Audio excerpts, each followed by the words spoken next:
Can you hear me okay? You can? Okay. Good evening. I'll call the Thursday, May 4th, Rome Town Board meeting to order. Roll call, please, starting on my left. Minter here. Jamadi here. Cole here. Barrett here. We'll certify the posting of the meeting, please. I certify that on Tuesday, May 2nd, 2023, the agenda for the Town of Rome Board meeting for Thursday, May 4th, 2023 was emailed to the Wisconsin Rapids Tribune at 12:30 p.m., posted at Rome Town Hall at 12:45 p.m., at Quick Trip LLC at 1:05 p.m., and Nakusa Port Edward State Bank at 12:55 p.m. Okay, thank you. And before we say the pledge, I'd like to acknowledge that today is the first Thursday in May, which is the National Day of Prayer. I ask that we take a moment of silence for reflection and give thanks to the Almighty for the blessings He bestows upon us personally and for our community every day, after which I will lead us in the prayer. Please rise. In the pledge. Please rise. We did do a remove it.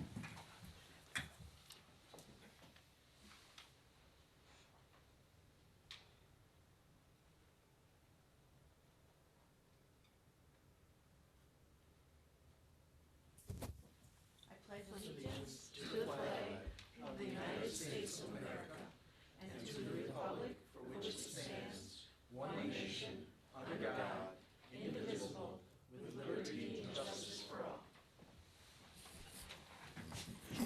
We'll approve the agenda. Motion to approve. I'll second the motion. Any discussion?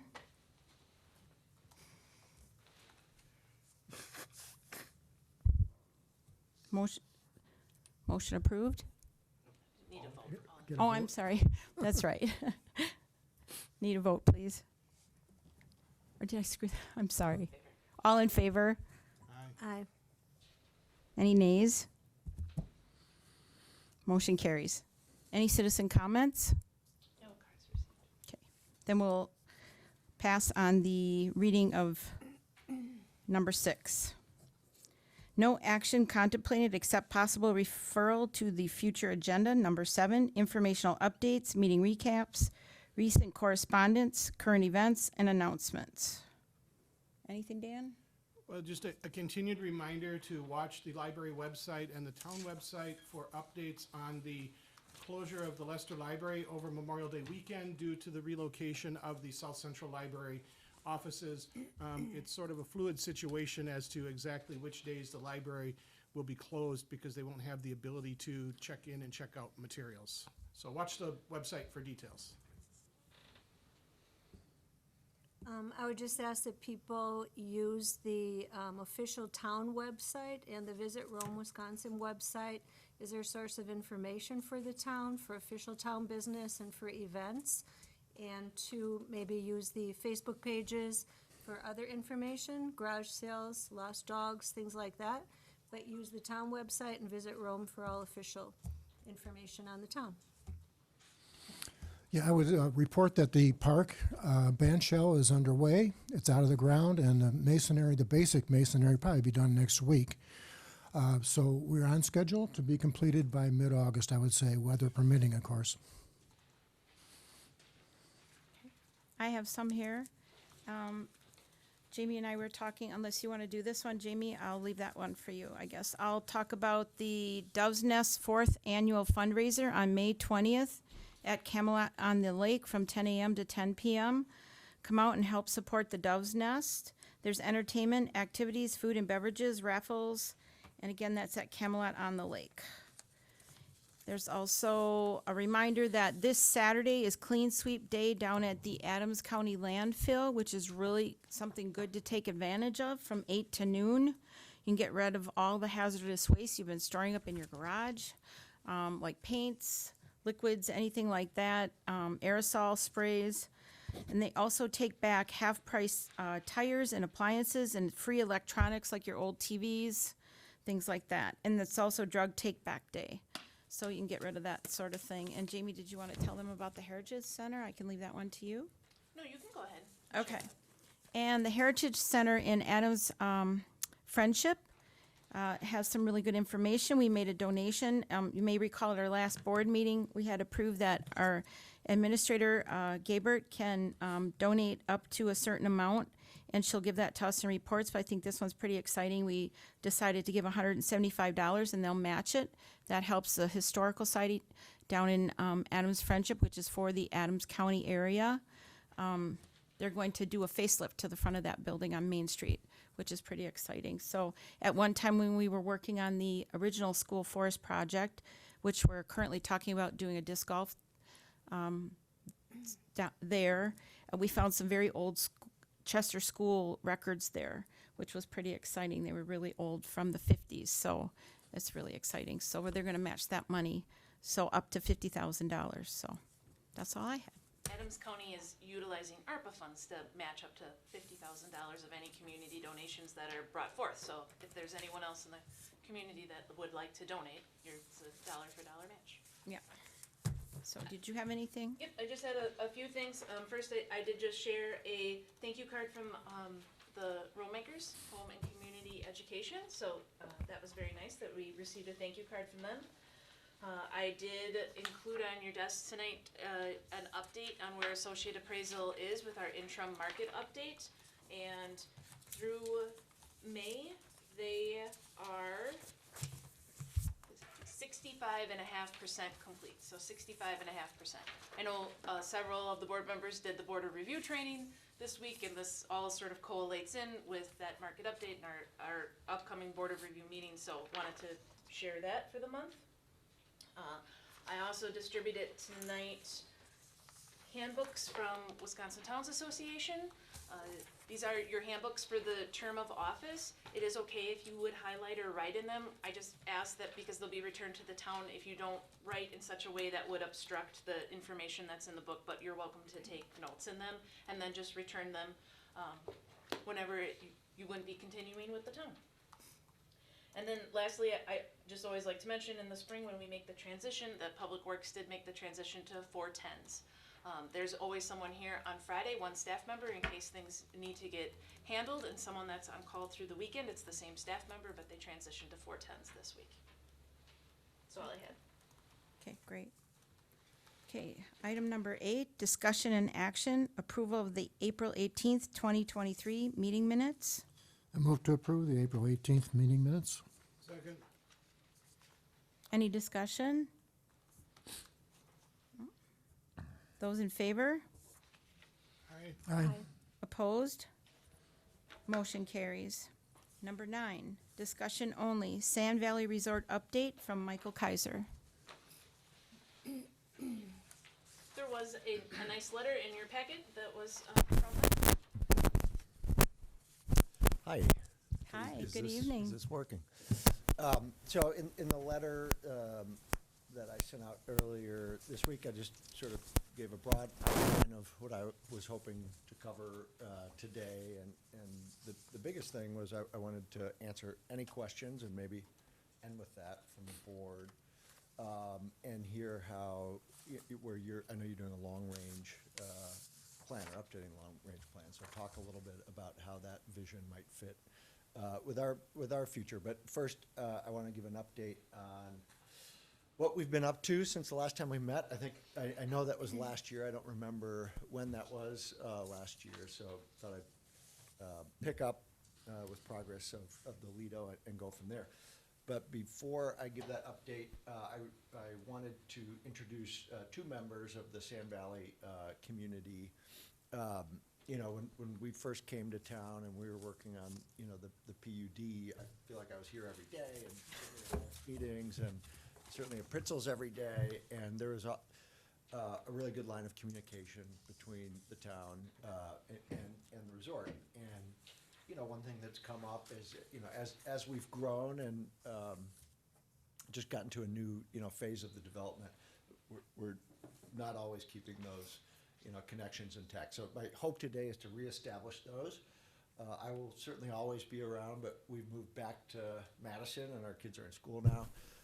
So I wanted to, and you all know Jackie, and you know, she's been that primary conduit, but now she's a board member. So I wanted to introduce Baker Thompson and Mike Carbiner. So I'll start with Mike Carbiner, if you don't mind just raising your hand. Jackie, I know you know Mike. But Mike runs Sand Valley Golf Resort. He's been in the business a long time. He helped open Bandon Dunes Golf Resort. I don't want to say when he joined us at Sand Valley because I'll be off by a couple of years because the last several years have flown by. But Mike manages the resort, and I know there on occasions there are misunderstandings about what amenities at the resort are open to the public or what might be happening or what we might be planning. And I'm hoping that Mike can get all of you his contact information and maybe even, meet regularly if that's appropriate, just so you know that you could always call him. He will always pick up with any questions, or if somebody from the community calls you and says, we heard the hiking trails are closed to the public, which is absolutely not the case.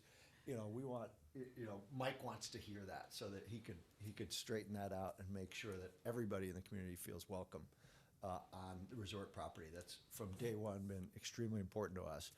And we don't want to lose that. As we grow, if anything, we want to pull people, closer into the resort. So wanted you to see him here today, and hopefully a relationship will grow from today's meeting. Baker Thompson has been a close friend of mine for a long time. He's been involved sort of behind the scenes of the development at Sand Valley since the beginning. He helped us put together all of our lodging partnerships. As you know, we've done those with outside people, and Baker has represented a large majority of those outside people. So he knows our family well. He knows our brand as well as anybody. And even though you might not know who he is, he knows, Sand Valley. He's also just moved to Sand Valley. He's going to spend, to start the golf season here. His 3 beautiful daughters, his family will come up and visit him, and on occasion he'll commute back to Chicago. But Baker, from day one, has been involved in the development, and we're pulling him in even closer. So he's abreast with every single development that is coming at the resort. So similarly, I'm always here, but I want you guys to feel comfortable reaching out to Baker, if you have questions or if there's rumors, or just to get together, because he's a new neighbor of yours, here in the town of Rome. So I'm hoping you guys can connect with Baker for all things sort of development and future related, what's coming. So wanted to start with those 2 introductions. Quick recap: we have finished grassing the Lido. We are opening it up in the middle of May. Golfers will start playing the Lido. We have some seeding work that we're just finishing. All that exposed sand around the golf course we've seeded, and that will slowly come in over the course of the summer and go to seed over the next couple of years. But the Lido is pretty much done, and we're just buttoning it up. So that's about to be a very large launch within the golf community. It might be the most anticipated golf opening, it's certainly of my lifetime, which caught us off guard. We figured people would be excited about it, but had no idea how it would resonate. This idea of the lost city of Atlantis, or Phoenix rising out of the ashes, for whatever reason, has captivated people's attention, and the world's watching and looking, and we're all very excited to welcome them to see it. We're 13 holes through the next golf course, Sedge Valley. Tom and his team are back as of last week. We're working on the last 5 greens this week, and by the end of June, that should basically be done. And I think in July, Mike's planning some preview play, getting people out onto that golf course. So that's the 4th full-length golf course, and we're almost done with it. That sort of lived under the shadow of the Lido, and it's going to come in quick succession. We have a new restaurant and tennis facility, which will be open later in July. We're really excited about that. More tennis courts. We're building, I'm sure you've seen a huge dune being built. We're building a big lake that's part of Sedge Village. That's all under construction, and there are some new homes being built as part of Sedge Village. And we are starting our pool house and spa construction in the next month or so, and hope to open that next week. So that's basically, as of next June, all of those things will be open. And that's wrapping up a major chapter in maybe the last chapter of the first phase of Sand Valley. We have 4 full-length golf courses. The Sandbox, we are hoping to start at another shorter course this summer. The restaurants, I neglected to say, the barbecue restaurant, we just got our permit for, and we're hoping to start that soon. But that's going to be it for a while in terms of our core, business, the golf resort business. I've mentioned to the board before, one of the most satisfying things, maybe after the junior caddies, has been the families who come to the resort, and we're seeing more and more of that. And what we're going to focus our attention on over the next 3, 4, 5, 6 years, and hopefully beyond, is building up a family business within the resort. We've seen that lakes, sand dunes are more than enough to keep kids entertained for days on end. We want to embrace that. That's part of the reason we have this huge pond being built and this huge dune being built. But we're gonna let Mike continue to operate a world-class destination golf resort. But in addition to that, we're gonna hopefully give him an opportunity to welcome and serve more and more families to Sand Valley, and we really want to focus on that. So, and that ties into maybe the main, the theme of tonight is what we're planning. So, what I just outlined is what finished concepts that we'll be delivering over the next year. What we're starting to do now is think about ways to attract families, and that means restaurants that are better suited to families, lodging units that are better suited to families, homes that are better suited to families. Every experience they have, tailoring it, not changing the essence of the resort, but tailoring it to families.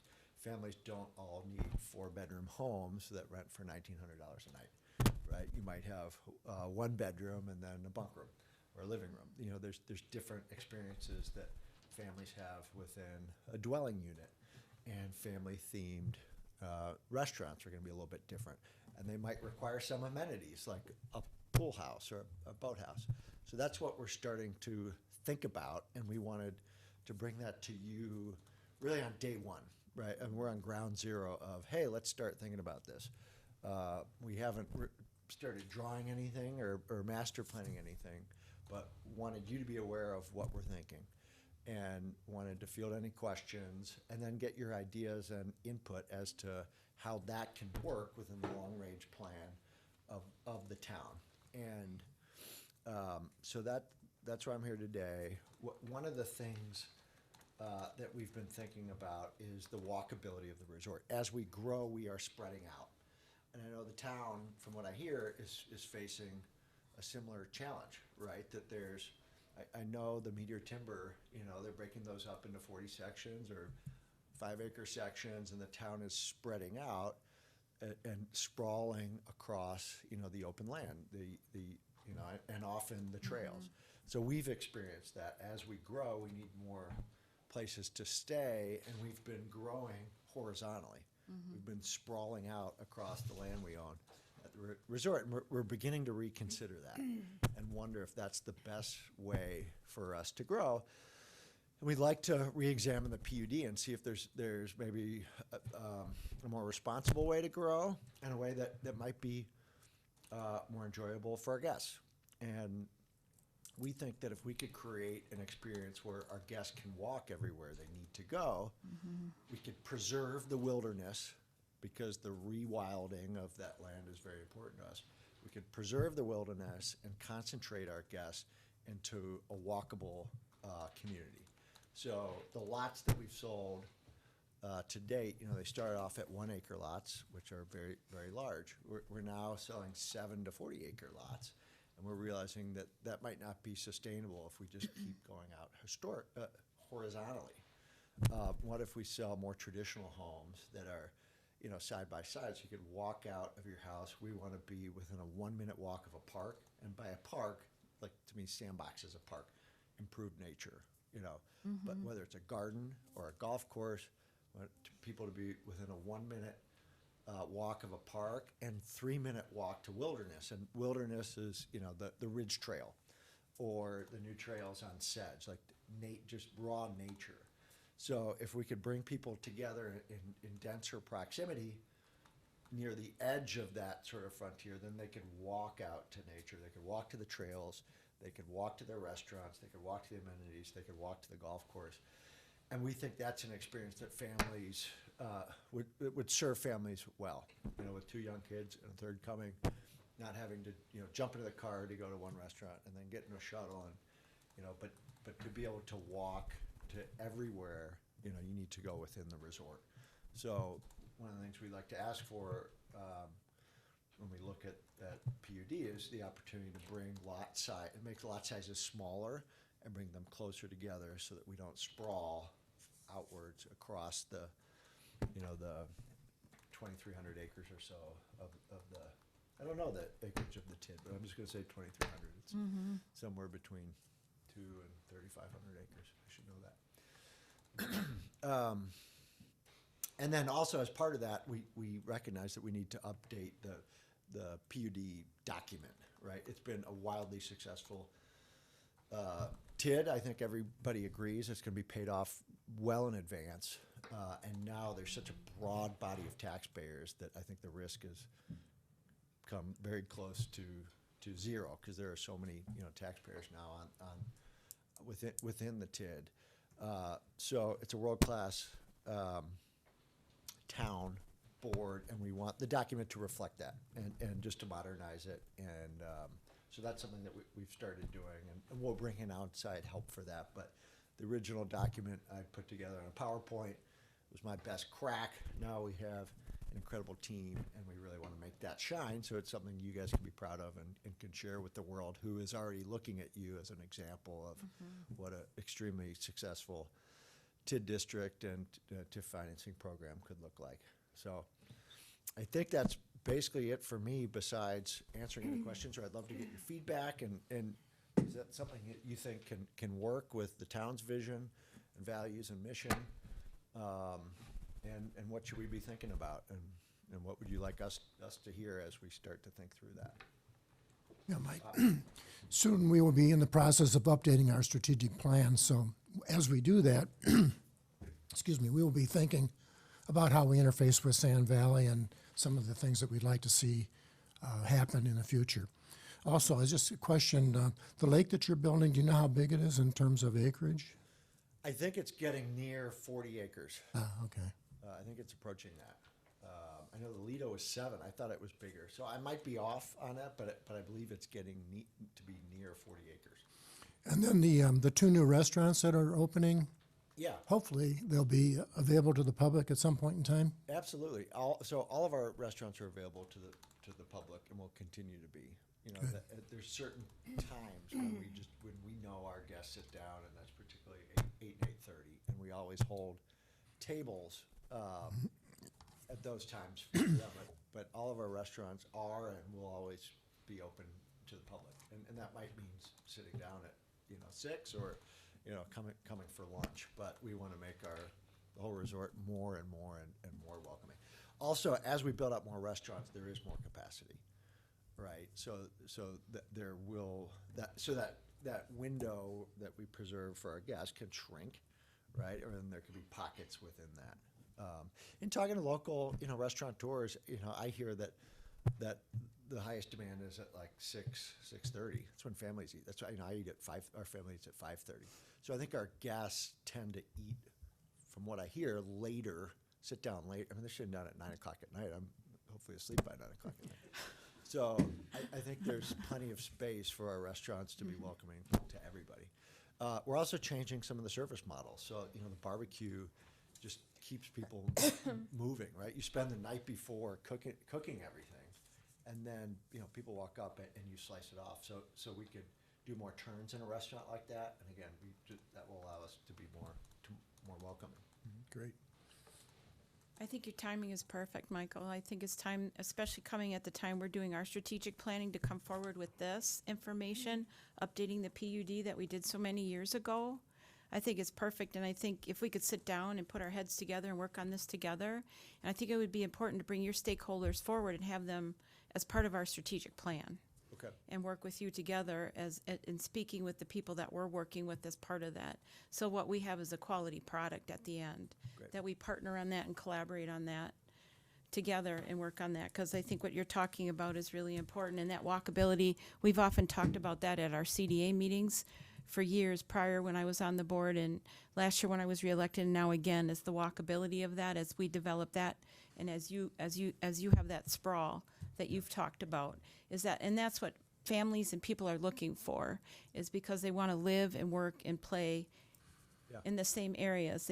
And I think that's something that we've realized over these past few years as families were having to deal with an illness that, they were closer together and working and couldn't go very far. And that resort and us working together to build our community, we have a really incredible opportunity. So I think it's great that we could work together, and I think we put our heads together to make that happen. Because you're right, the world is looking at us, and we're bringing people from everywhere. So I really am thankful that this has turned out to be something really incredible. So, and you're right, there's no risk. It's minimal now, and the time has come that it's almost paid off, and we have really something to work towards together. Thank you. Thank you. And if you were have there anything- on the board when- But I know, I tell people the story all the time. I still remember Craig sitting in that room over there at that plan commission meeting. Yeah. And he was on a table at an angle, and he was like, I want to talk to you about your sand. I want to bring a golf course here. And then your dad said, but you don't have water. So I still remember that to this day. So yes, it's been a long time, but it's really amazing what's happened Doesn't since feel like a long 2015. time, but it has No, it doesn't. It really doesn't. So it's quite amazing. So- But what can we do too that you have, and we've got to talk more and put the heads together and meet at the table and talk Yeah. about with the strategic planning and working together. I would just ask if you could prompt us on what that forum is. How would you like to engage with us? Like who when we talk about Yes. stakeholders, which stakeholders and when, and we would love to have that conversation. If Yes, you could the just- folks you've brought here Yeah, tonight, yeah, and great. me and our board, our town board, and we Great. get together and maybe have a planning session and talk about that and Yeah. bring together, bring this updated PUD to us, and we can go from there Yeah. and work on that. That's great. And that's how it felt. I mean, I think you would agree in 2014 and 15 when we were building it together. Exactly, and you and your napkins and, And is that more, for the strategic plan piece, right now we're doing some like 30 to 40-minute interviews. Is that something that you would like to be done with you or with Michael or with Baker? How, I think if you could communicate directly with Baker, Mike, I'd love to be a part of it. And depending on the timing of the like the time of day the meetings are. But we're all in lockstep. So whichever one of us is there will speak for, got it. they speak for me when they're here. yeah, it sounds like Michael and Baker, and Yeah. that's good. And you have got Yeah. 30 minutes on the phone even, or Yeah, I'd love to call in. I'll be very engaged with it no matter what, right? If I'm not in the meeting and they are, we'll be talking right after the meeting and leading up to the meeting and, so, we'll, I knew you'd make the barbecue thing happen, so that's great. what is that? I knew you'd make that barbecue thing happen, Took a so little that's, longer than, it took Well, a and year. actually, It took a year. and the temporary Mike, what is the temporary barbecue opening the next month, you Yeah, think? we're tentatively scheduled to open the 9th, which I believe is next Wednesday or Thursday. I don't know. Great. I don't know if you've seen it. It looks, it's temporary. It's a pretty impressive operation. When they described it, I was thinking a tent and some guy on a smoker, and I saw it. It's a very impressive restaurant. So please come check it out. Excellent.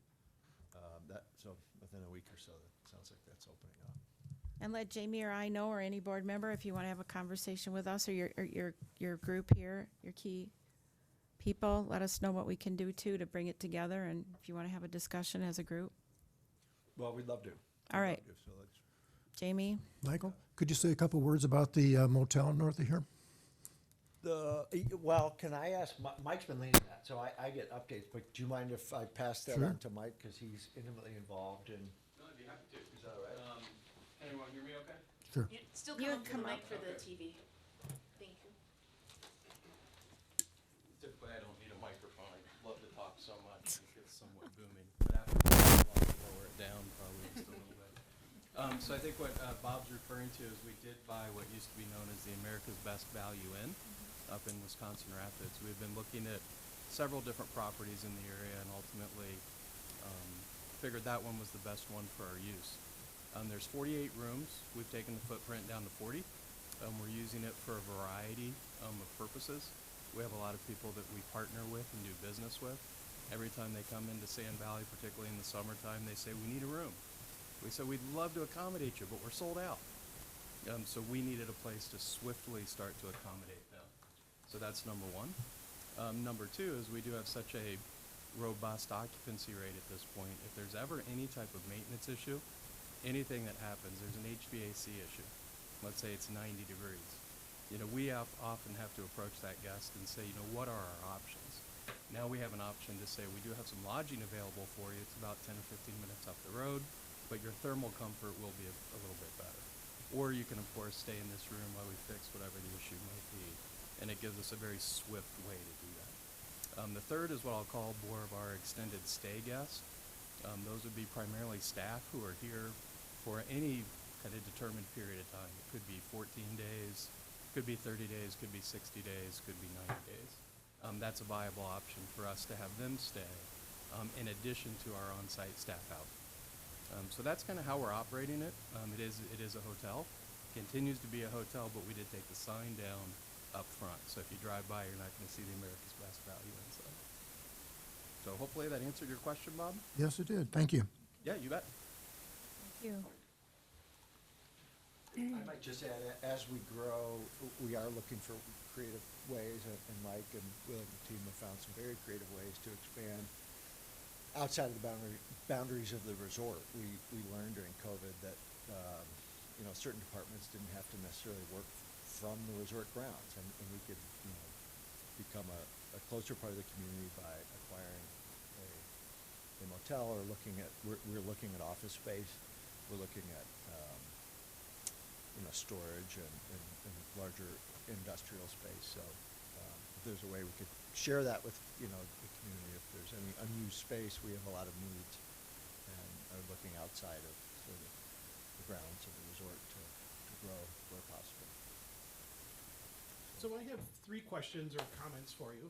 First, even if it's not a complete list, as a relative newcomer to the town of Rome, I've been here for 5 years, I'm starting my 3rd year on the board. You mentioned that various or some of the amenities at the resorts, like the restaurants, are open to the public. Could you just run through so that the listening audience could maybe also hear some of the things that are available to the public to come out and use, other than the restaurants, for example? Sure. Well, and I might break the restaurants out, but the most, I think what the most popular amenity are the hiking trails. And I think that because I live on one of them and I see people, pass by my window every couple of minutes. So the Ridge Trail is our most popular trail. Our guests use it, but most are just playing golf around the clock. So our trails and our growing body of trail systems are completely and always open to the public 12 months a year. So that would be our most popular. Restaurants, we have Craig's Porch up by the first golf course. One of the things we designed deliberately and invited the community to use was that space, but also the seats surrounding the 18th green.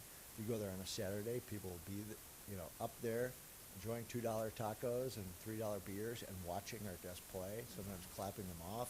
There's this great interaction where they're using the space together. We have the Aldo's restaurant, which is completely open to the public, the Mammoth Bar, the Mammoth Terrace, what is now the barbecue restaurant. The name is Green Fire. Green Fire. The Green Fire, which will open next week, is going to be completely open to the public.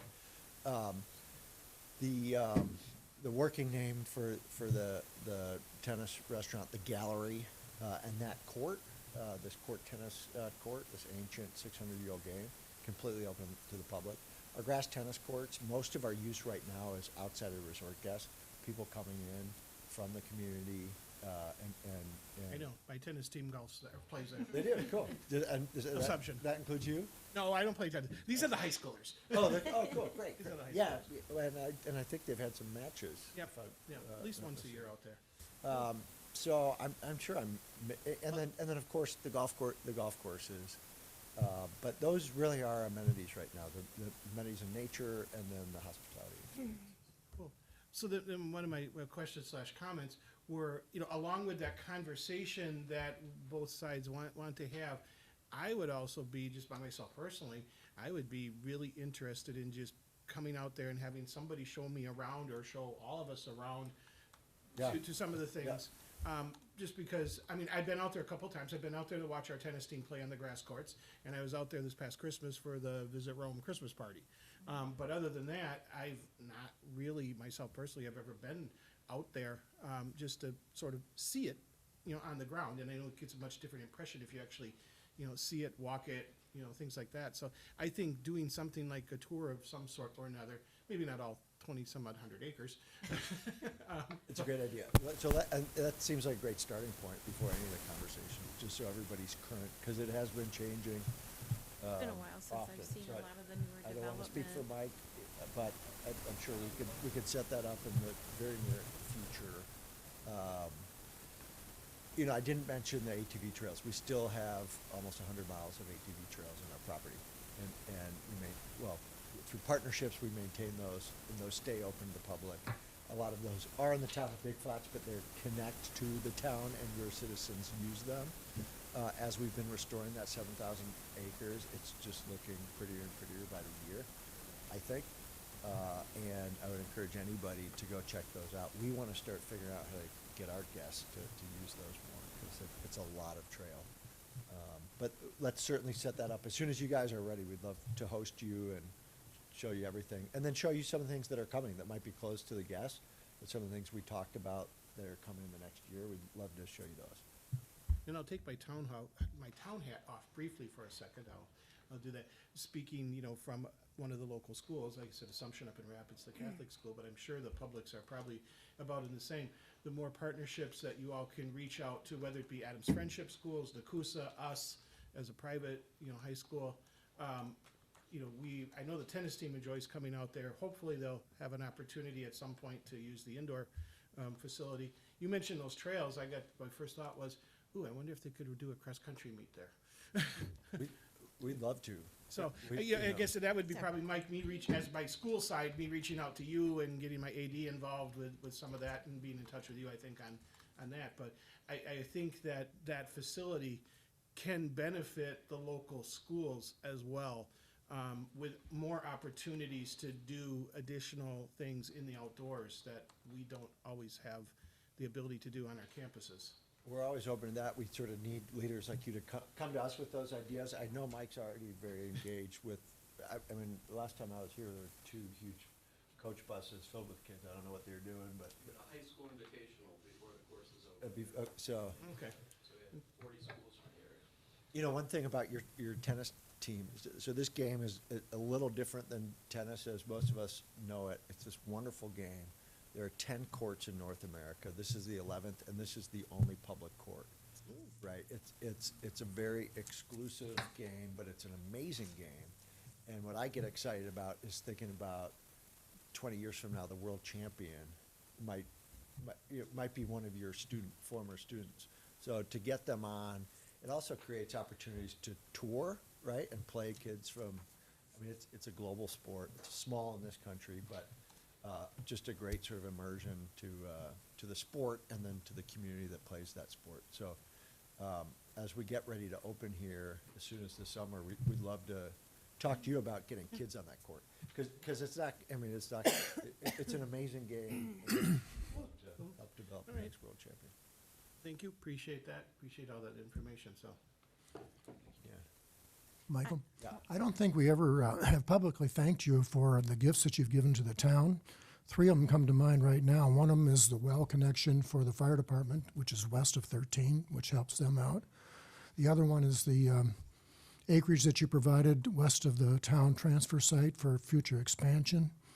And then also your gift financial gift for the development of the band shell, which we're going to memorialize, excuse me, with a plaque at the front of the stage. Well, thank you. It's our pleasure, and please come to us if there's anything else we could do.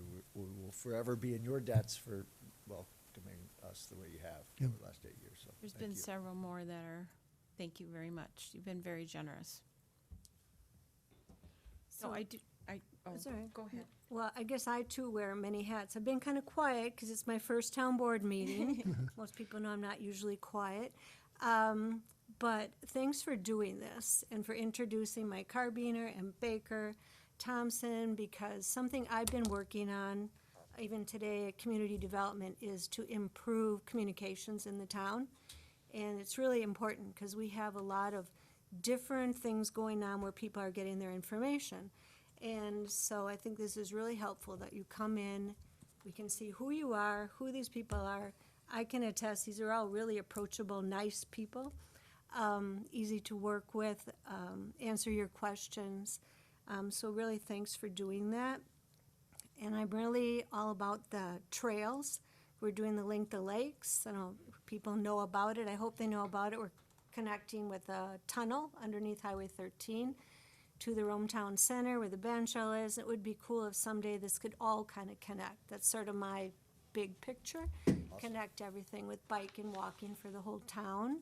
So hearing about all the trails, and I think you and I walked along with, maybe that was Glenn, the Ridge Trail, to try to path it out. So I mean, things do happen and more trails could be developed. So it's all good things happening. And then maybe especially looking at expanding the winter activities. Yeah. There's been talk about tubing hill, but we can't seem to find a place for a tubing hill. So maybe that great big pile of sand could So help it started the to take that tubing shape. hill. It's for downhill sand skiing, I would imagine. No, I'm just throwing that out there. And Being just other creative. things, you know, that could help expand the winter activities and keep people here year-round, because that's one of the goals of Visit Rome. And I think probably the town in general, to keep this community alive through the whole season, not just the summer. Yeah, we completely agree. I think everybody in this room knows how wonderful it is here in the winter, and it's almost, I don't want to say I like it more, but it's an amazing time to be here, and we'd love to work with you to think of more ways to get people to come here and appreciate that. And the pond hockey's been Yes, I was great. just So, thinking the mean, same thing. That's one effort that has happened, and it's super successful, and you can just see that it does bring people, and it's fun, so. It's fun, and I always get a kick out of the Wim Hof, and I think I mentioned that last time. Well, that's not where for me. people come to That's the not for me. resort And have us push them into a hole in the pond. I'm lucky I go out my front door in the winter. So if anybody wants to join them, they seem to like it. It's really cold. God bless them. God bless them. Thank Somebody's you gonna- for inviting us Thank here you today. very, We very really much for the appreciate it. update. And it sounds like we got a lot to be in touch about Yes. soon, so we'll engage through Jamie, I assume, and in the And very me or near any of the future. board members, you can Okay. communicate with any one of us, and I really do appreciate meeting all of you, because the only one I've met has been Will, who didn't say anything or I didn't do it. introduce him because I knew you all Yes, know he's Will. the only one I. Backstrom. So thank you very much for introducing, and it was good to see you again. Thank you for the I see you. update. Congratulations. Thank you very And much. Congratulations, Jackie. Thank you. Welcome. And Dan, Bob, thank you for having This us is back. great, so And I- stay in touch. Some of these guys are going back to Chicago just for the night, so we may All right. mosey on out. All right, well, have a safe trip. Thank you, gentlemen.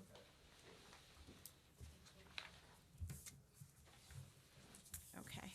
All right, item number 10, discussion and action, recommendation to appoint William A. Capel to fill the town board vacancy, supervisor vacancy for the remainder of the term of office expiring April 16th, 2024.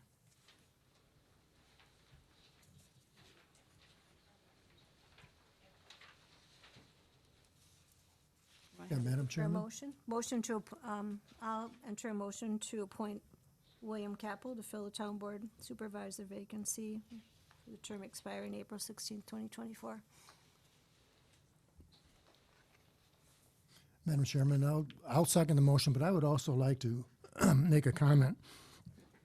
I'm happy that Bill Capel is being nominated for this position. He'd be a great candidate.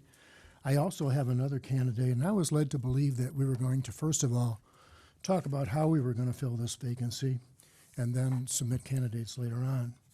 But since we're started down this path already, I would like to also propose Mark Lubecki as a candidate.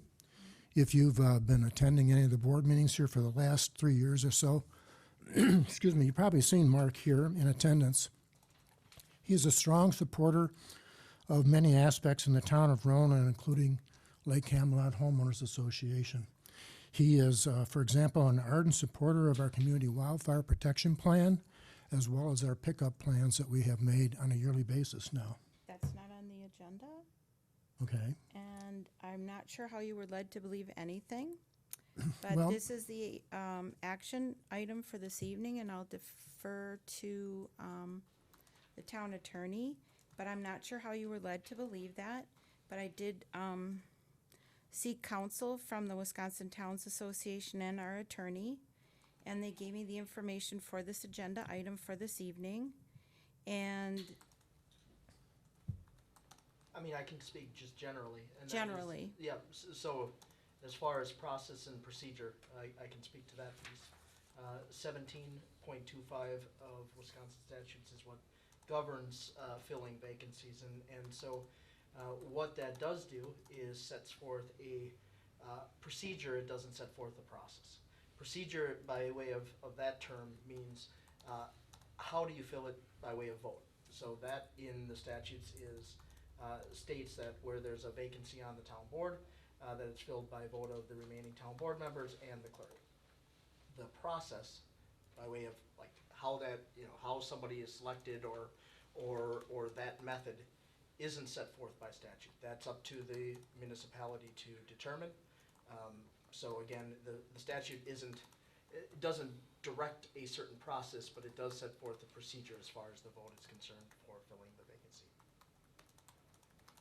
Well, I would submit there may even be other candidates other than these two people that we're talking about here tonight, so well, we have one person that's on the agenda. We have a motion, and you did second it, correct?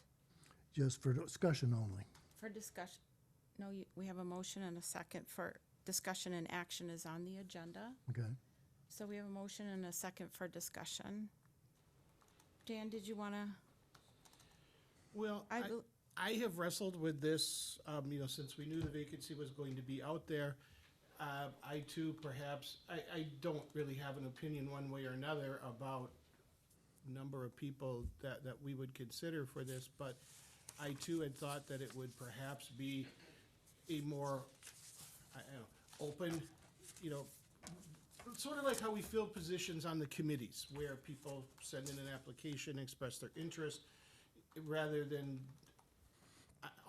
this almost has the appearance in my mind of handpicking a person to be on the board, and I'm not sure if I'm comfortable with that. As good as he is on his resume and things like that, I am concerned about how this name was brought forward, and I don't know what else to say, other than I was concerned that we didn't throw it out there for, at least I don't believe it was tossed out there for other people to put their hat in the ring, so to speak. I appreciate your comments, and I did seek counsel from the Wisconsin Towns Association and from the town attorney. I spoke at length with the Wisconsin Towns Association. It was one thing that I deeply considered before I even ran for town chair, because it was a concern that I had before I vacated my seat. And I brought this name forward because I felt that we needed, it's only for 1 year. And that was one of the reasons why I brought this name forward as well. And he's well respected in our community. And I didn't want to drag this process out because we have a lot on our plates this year. We have strategic planning, we have people retiring, we have other vacancies in the town, we have road work that needs to be decided. So there's a lot of work ahead of us. And I agree with everything that Supervisor Minter said, and I would suggest that we leave it open for other people who might want to. We're having more discussion than what the agenda, I'm not No, we're trying to not. We're cut you off. talking Then we'll about call the filling- question. Fine. Let's call the question, Why are you getting so angry, though? because I want to call the question. If you want to end discussion, we'll call the question and we'll end discussion. Madam Chairman, I've called the question. Please call for a I'm vote. the one, is that, You can do that. He's calling the question, which means it directs it to a vote. You have to vote on the question first of all. All right, so then I'll ask, Attorney Flanagan, can you help, please? Yes, so calling the question directs it to a vote, and that, as Supervisor Minter is pointing out, it now moves it to the vote, which means that's ending discussion, and you have a motion and a second. You can ask for that motion and second to be read back, but then it's now being called for the vote. All right, can you read the motion and the second back, please? Motion by Supervisor Cole, seconded by Supervisor Barheit, to appoint William Capel to fill the Town Board of Supervisor vacancy for the remainder of the term of office expiring April 16, 2024. I wish to recuse myself from this item.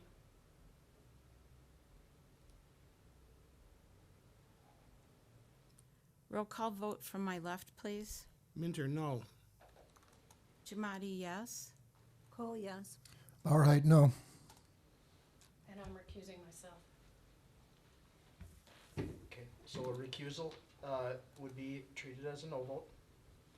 You don't have enough to carry that motion. Then I would assume we would carry this over to the next agenda item and open it to other candidates who might be We'll talk interested. about the next agenda item, we'll talk about a process then. Okay. And the board will determine the process as the town administrator. I was told by the Wisconsin Towns Association is not part of the process. Correct. And I would also like to find out what the process is as far as, since the clerk treasurer is supposed to be part of the voting process, if they're allowed to be recused from that vote. I was told I would. I was able.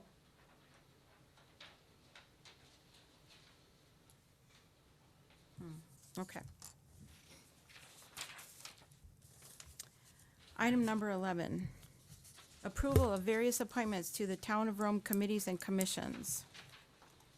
Sandy Davidson, Board of Appeals, expiring June 1st, 2026, 3-year term. Do we want to take these in order, or should we do them Can we individually? do them all as a group? It's up to the board. Excuse me, I'm speaking to Attorney Flanagan, Okay. please. It's- Should I it's up- take them all individually or all together? So it's up to the board. It's noticed as a consent agenda-able item, which means that the board could, you could read them all. The board could make a motion to approve them all as presented, or they could hold any one of them out if they wish to discuss one of them further.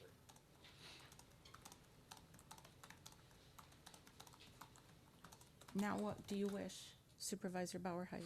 I would say read the list of candidates, and then we'll go for a motion after that to see if we can do them all as a group. Did you, and I have item E, Supervisor Minter, or wait a minute, let me see here. Item B, I did have you on here for Parks and Rec, and just so you know, Supervisor Minter was also interested in Parks and Rec, just so you know. And we had talked about, talking about an ad hoc committee at the Parks and Rec Committee, and Supervisor Minter is interested in that, so that's why I left you on Parks and Rec. So item A, Sandy Davidson, Board of Appeals, expiring June 1st, 2026, 3-year term. Bob Bauerheit, Parks and Rec Committee, expiring April 16th, 2026, 1-year term. Lori Giamatti, Plan Commission appointment for term of office. Jackie Cole, Alcohol Beverage License Review Committee, expiring April 16th, 2024, 1-year term. And you could not be on that, Bob, because you're on Visit Rome, and we found that there was a discrepancy when you were appointed the last time. You could not be on both due to that fact. Okay. So that was a problem. Dan Minter, Leicester Public Library Board, appointment for term of office. Jackie Cole, Community Development Authority, appointment for term of office. Lori Giamatti, Community Development Authority, appointment for term of office. Melissa Rhodes, Park and Rec Committee, expiring May 1st, 2027, 4-year term. She's present in the evening, this evening, as is Sandy. Thank you for being here. Dave Loker, Utilities Committee, citizen appointment where curbside service is not available, expiring May 1st, 2026, 3-year term. Lori Giamatti, Utilities Committee, appointment for term of office because nobody else wanted it. That wasn't written on the agenda. No, it wasn't, but I'm just pointing out that fact, so. Okay, I move that we approve all the candidates A through J as a group. Second.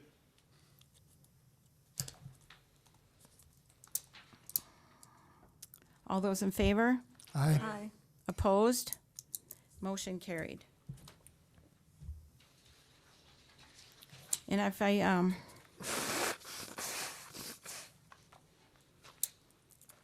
number 12, discussion and action, resolution number 23, requesting Adams County allow an ATV UTV route on County Road D between 8th Avenue and 9th Avenue. So there was a resolution that was included in the packet. This is a follow-up from our last meeting when we talked about it adopting a renewed resolution to open this up as an ATV UTV route. I did include also in the packet the previous resolution that was approved in 2020, which we will include with this, and the application, and we will also enclose a $150 fee. That's what the application fee is to the county. So, any questions? Happy to answer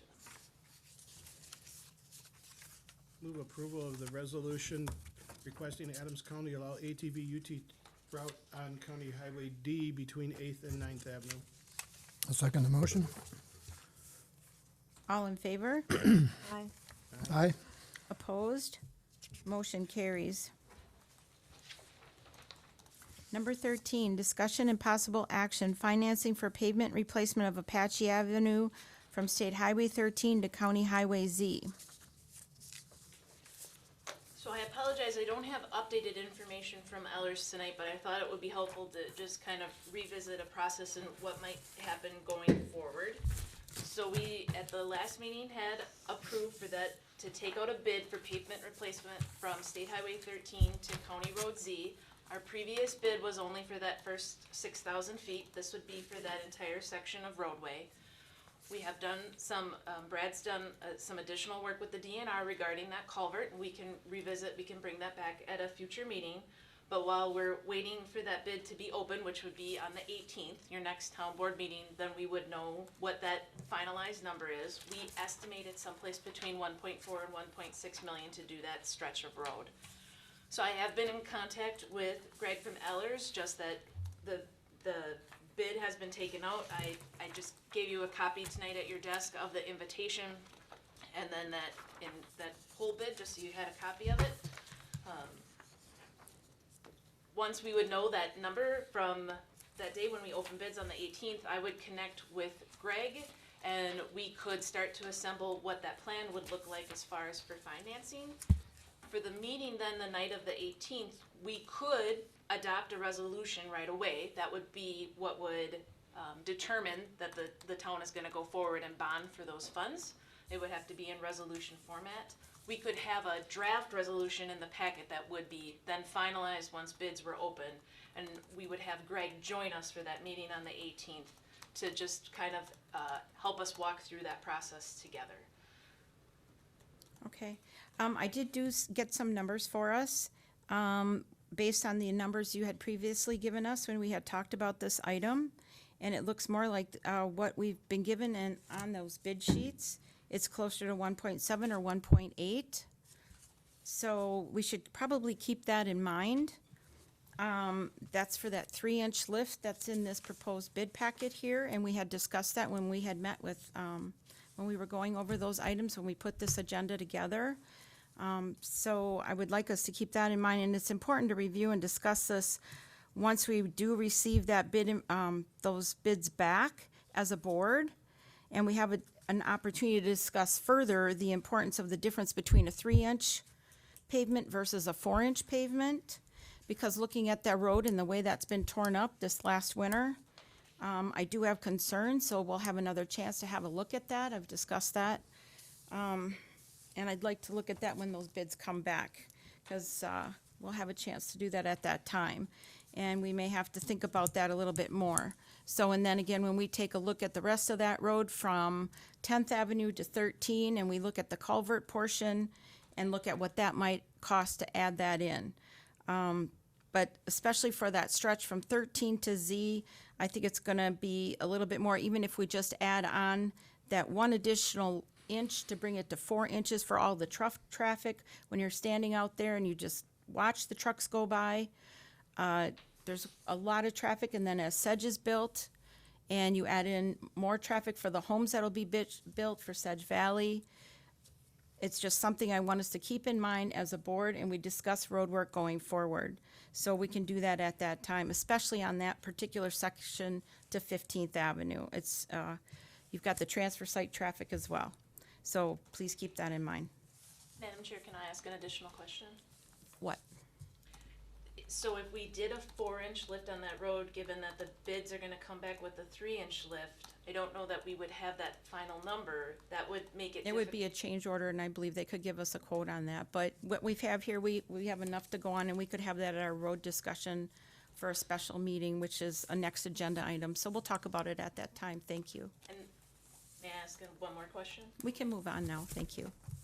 Madam Chairman, are we holding up the repaving of Apache from 8th Avenue to 10th Avenue at least? No, No. that project has a pre-con meeting next week here in Good. this building. That starts next week. That's a state federal project. That starts next week. There's nothing holding that up. Okay, number 14. Discussion and possible action, review fire chief report regarding responsible person's determination pursuant to town code, and review a fire chief invoice to responsible persons for starting fire, for fire suppression services and extinguishment of an unattended fire. I just kind of wanted to walk through what was in your packet, and then I gave you one additional piece of information for this evening. And then if there's other additional questions, Chief is also here. So in the packet was the incident report. You've seen this before when incidents have occurred, where there's been unattended fires. So that's this first piece. I also included 2 photos, and I apologize, the quality of them when they're copied is not great. But the 2 photos from that fire scene, along with the ordinance that discusses the incident report and issuing a payment amount for that unattended fire, an invoice amount, along with some documentation from the DNR, because this individual will also be receiving a citation from the Wisconsin DNR. So, we apologize. Little confusion, there was an invoice that was already sent to the property owner. They have received that. It is what I distributed you tonight for $550 for that unattended fire. The property owner did ask if we would consider reducing that, and the letter that I've included in the packet that they provided us doesn't specifically ask that. They do admit they had an unattended fire, they're sorry, but they believe that the $550, they'd like to see that reduced to some extent for their unattended fire that they had. They totally, which it says in the letter, they know that they had it, and they're sorry that occurred. So I apologize, a little out of order. Usually you would have seen the incident report, and that would have occurred later. The invoice was sent, and so tonight would be an approval of that invoice and consideration of their request.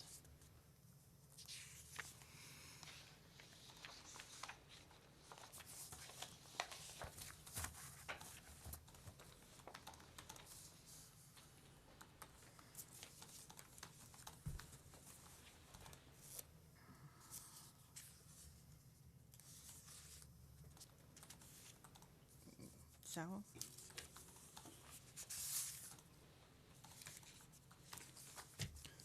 I assume the 550 represents the cost to the town of Rome of mobilizing the fire department? Yes, it's the response costs and the use of one apparatus for the fire. I thought you had 3 out there. We were told you had 3. They utilized 1. You can see in the incident report that 3 responded, but 1 was used to extinguish the fire. Would that be I thought you had correct told me you statement? had 3 out. Jamie, you had said there were 3. There was 3 dispatched, only 1 was used to extinguish the fire, so he was charged for the 1 that was used to extinguish the I fire. see. It All would right. have been a higher bill for all 3, there was only 1 that was used to extinguish the fire. I see. Thank you. Sorry if I missed this in what you gave us, but was this during a high fire and extreme fire danger time? Because we recently had that. So they didn't have a permit? This was it was an open burn on the ground. It was just- not in a fire pit. Oh, okay. And it was on 4/8, April 8th.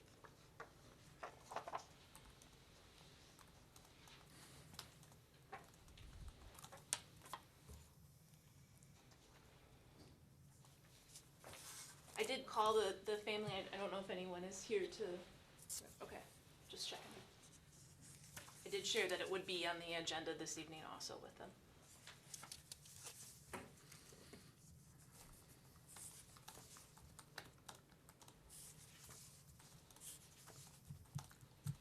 You want a motion? What do you want to do with it? Yeah, I'll move that we approve the invoice to the offending party. And not consider a reduction. No, $550.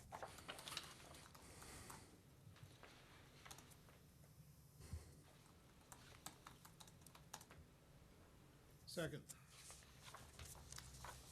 All those in favor? Aye. Nays? Motion carries. Discussion and action, update on Timberline Parkway Road plat map. This is really just an update because the board will see this item back twice again. Wanted to have a larger conversation about the Timberline Parkway project. Again, that's the expansion of the road in the center of Rome Town Center where we've taken down the trees. The plat map is completed. It will be on Plan Commission. Because it's a subdivision of land through a plat map, you'll see that twice more. You'll approve a preliminary and a final plat. So this is just really an update on that overall plan to develop that road in the property. This plat map also does outline Vienna Trail, which would be the north-south road. It'll be platted as road right of way through this process. So at some point in the future, when we're ready to also build that north-south road, it will already be in Adams County land records. Vienna. Vienna is what it's been called on the future maps.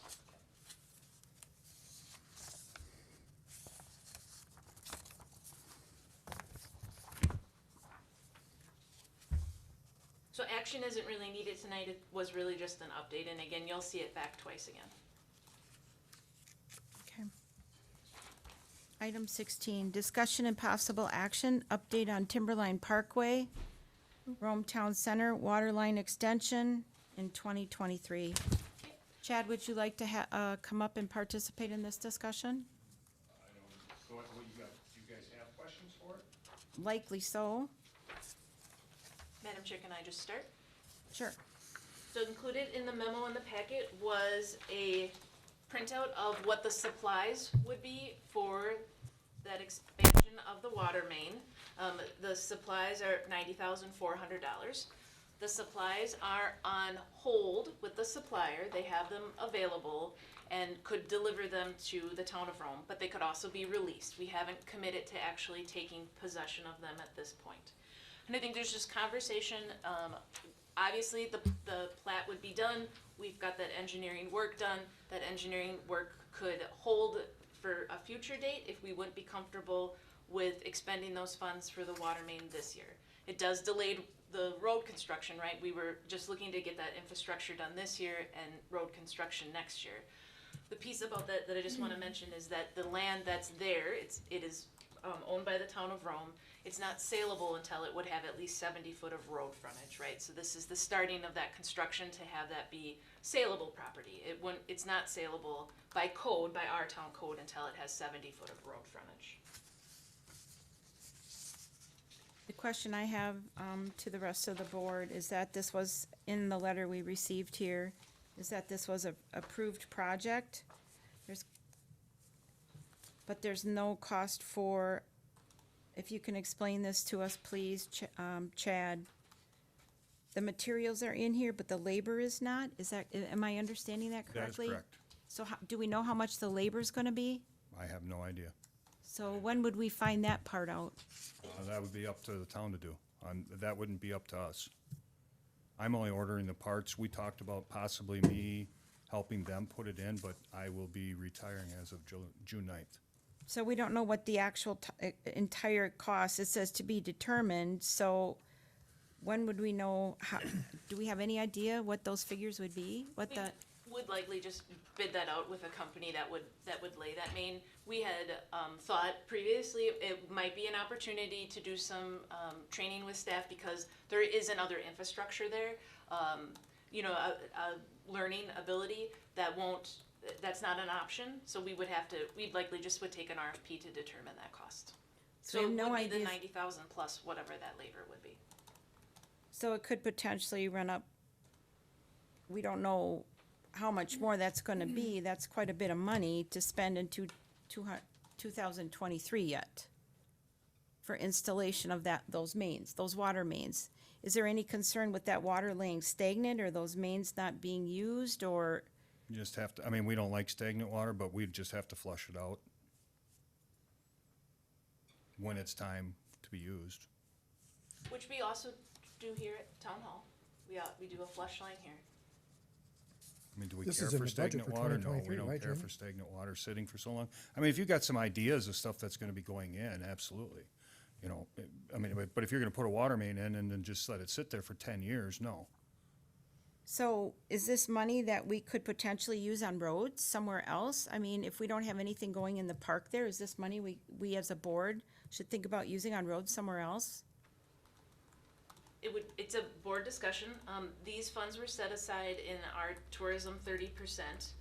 Again, just as a means to stimulate that additional development within Rome Town Center. That was the thought when allocated through the budget. I understand, but does the rest of the board have some thoughts on discussing this for possible road work that we maybe want to hold off? Yes, we set it aside for development in the park, but we don't necessarily have people knocking down our doors right now to develop that. We want to think about that money for road work. Well, if we don't put in the main when the road is put in, won't that cause additional cost later on? I think the plan would still be to put the main in before the road. It would just move It would that just move timeline everything back. out? Yeah. Okay. Has there been any interest in purchasing or anyone inquiring about that land that you can disclose that is not pursuing it because it's not complete? Or is it,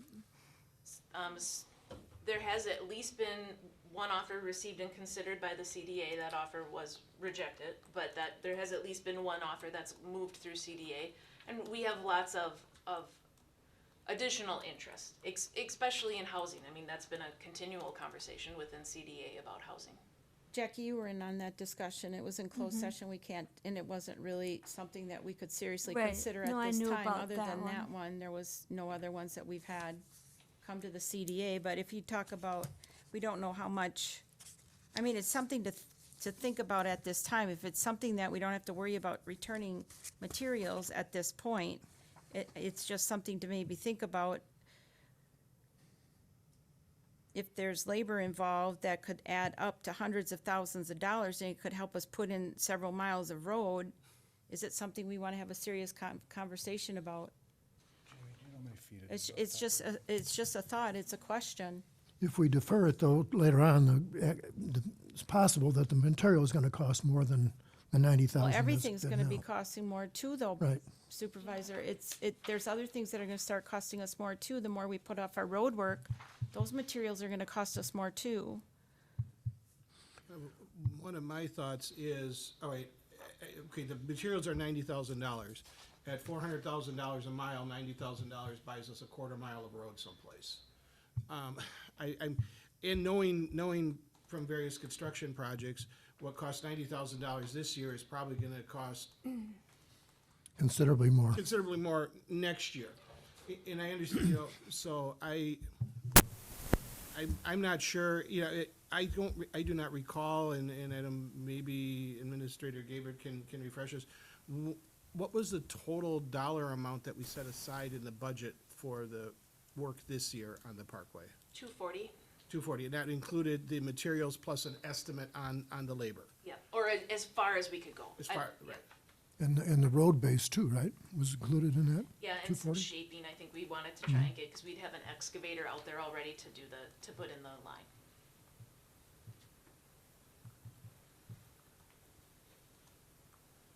to me, I think if we want to grow that Rome Town Center and attract housing or other businesses in that area. We can't leave it sit the way it is now, with the trees cleared and a road that's just, looks like it's supposed to be there and it's not. And there was a plan by the previous board to do this, and I guess I value the work that they did on it. And so I would suggest that we continue and finish that road so we can attract businesses to that Rome Town Center. If I look at some construction jobs around, figure about $125 a foot at the 1,500. Of course, minus materials, because you could either, A, you buy the materials now, or you let them, but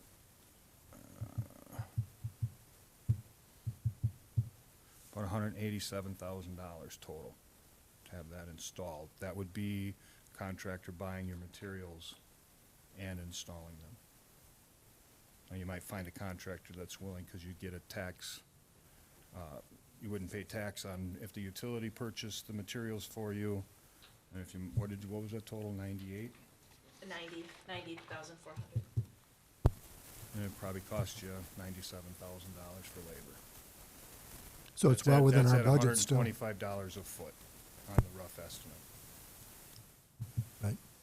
Because there's nothing there, I mean, there's no utilities, there's no nothing. You may even get it for $100 a foot.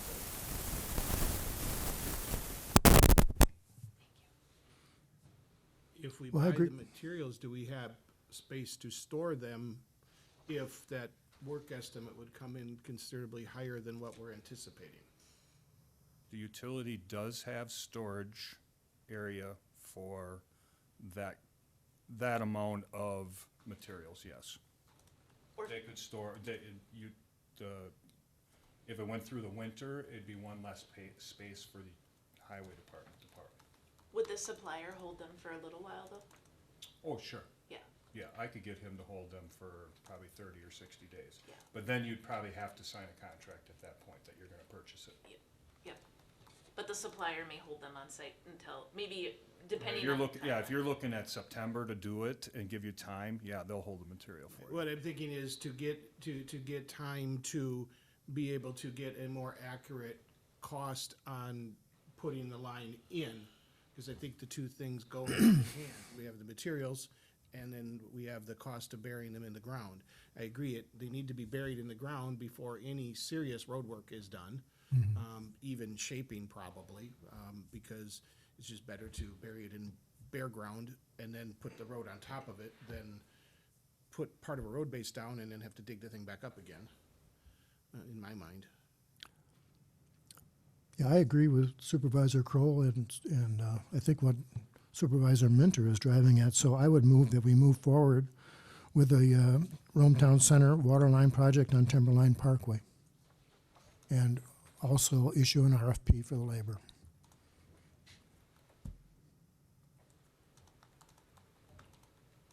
I'll second.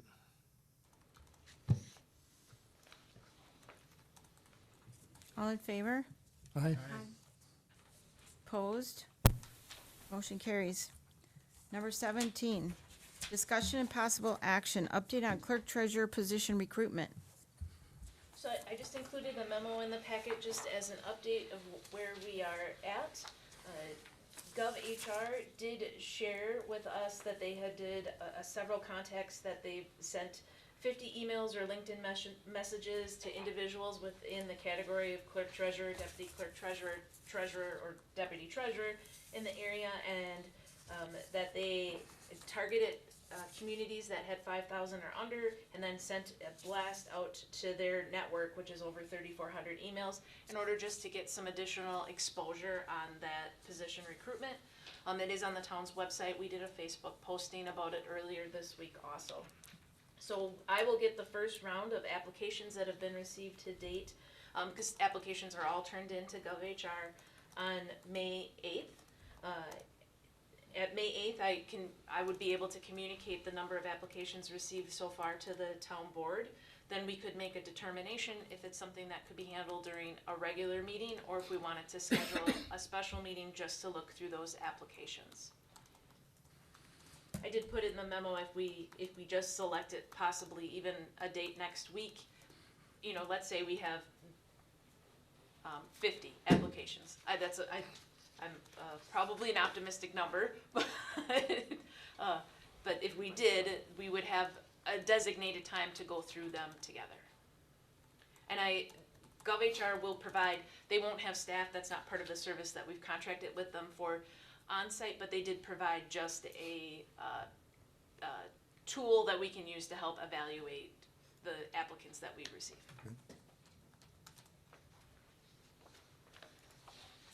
So not necessarily action needed. If we did want to have a meeting sometime next week, if we do have a great number of candidates, is there a date or a day next week that would work better? I have no dates available next week.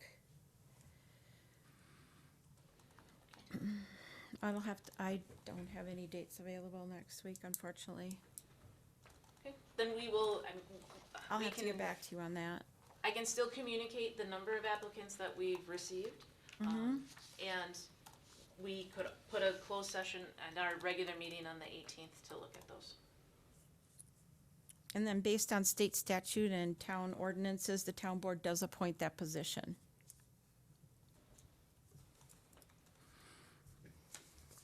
Jamie, would it be possible to see those before that closed meeting so we could study them a little bit ahead of time, or is that? I don't see why I couldn't, yeah, I could scan them and send them as PDF attachments. Yes, So it absolutely. would be too much to read them all at that meeting Yes. and try to Yeah. come to any kind of thoughts? Yeah, it's a great idea. Yeah, I think Thank we've you. had that before, too. Yeah, it's a great idea. And I'll forward that tool that they sent, so then you could evaluate it off of that. And then that's do you, helpful. sorry, I didn't want to interrupt, do you pre-screen them in any way before we receive them, or vet them in any way so we would only get qualified applicants? despite- GovHR will screen them. They will provide all applications received, but they will screen them and put individuals that they feel are best qualified towards the top. Okay, Yes, but we will still aggregate everyone that applies. so there's no checks done, exposed background checks, anything like that, or criminal checks, that type of thing would never be done until after we narrowed the field? Until an offer likely would be extended, it would be contingent on those items. Okay. Thank you.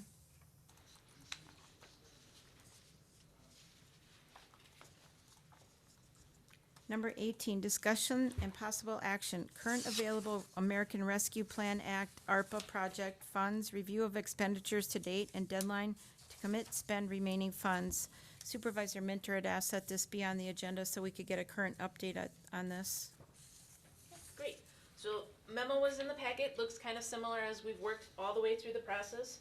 It does add on our most recent gas service expansion project that was approved in February.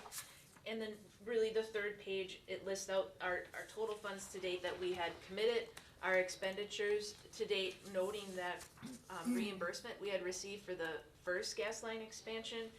And although we committed the 67 of ARPA funds for the second gas line expansion, we were requested and asked for the 46. So just taking from our total of the 288 that we were allocated, minus the 267 that we have expended to date, we've got $20,091.85 left in those ARPA funds. We might get some additional funds back from that gas line expansion. We have a 5-year window where that might potentially come back to the town. But those funds would need to be obligated by December 31st, 2024, but we would have until December 31st, 2026 to expend them. So we have some time. It was the main reason I had asked was, I wanted to know the deadline of when we had to commit the funds in order to not lose them. Because, for example, on the school side, our funds have to be committed by May of this year, or we lose them. So I didn't want us to set this aside for too long of a period of time, but now we know we have some time to consider what we might be able to do with that remaining $20,000 that's in there. So it's not something that has to be acted on in the next 60 days or anything like that. We have some time, which was what I really wanted to know, so thank you.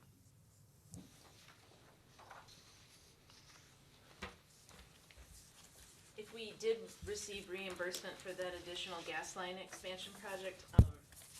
I expect that won't be till next year too, because now they've, are starting to get that project into the ground, and they will have customers that sign up, but by the time they get them signed up and gas is hooked up and they finalize the project and reimbursement, it likely wouldn't be till next year that we would know if we receive any additional piece of that 46,000 back, so, cause that'll add to the 20.